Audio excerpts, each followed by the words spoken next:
chị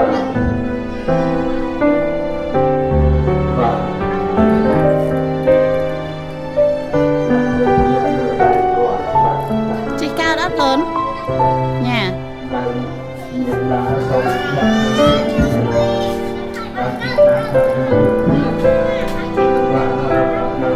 vui vui vui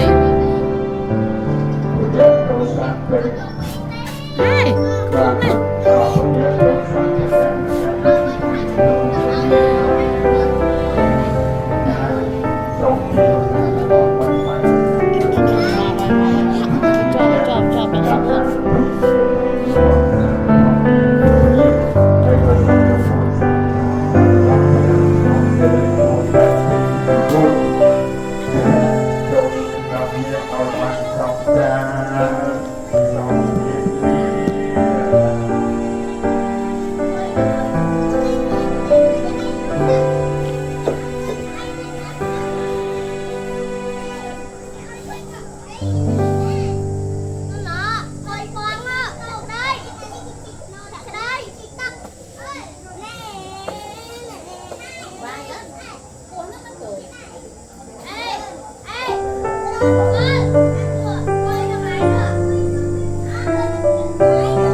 lên lọc lò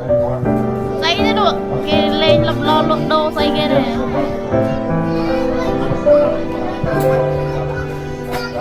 sa ta buộc cách đền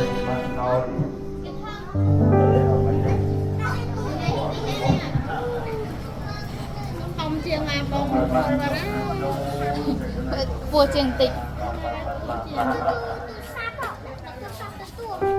trong mùi prang nhằm bài mùi ăn mùi kết tập bị prang núng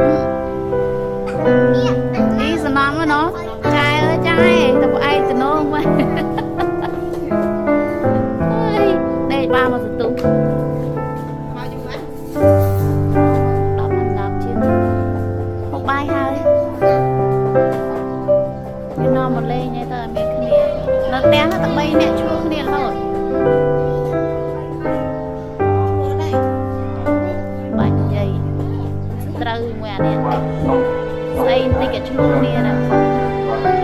cái đâu có cây mang từ đàm bọc kì anh đi ở đâu từ đàm cái chợ như mọi người lịch mơ quay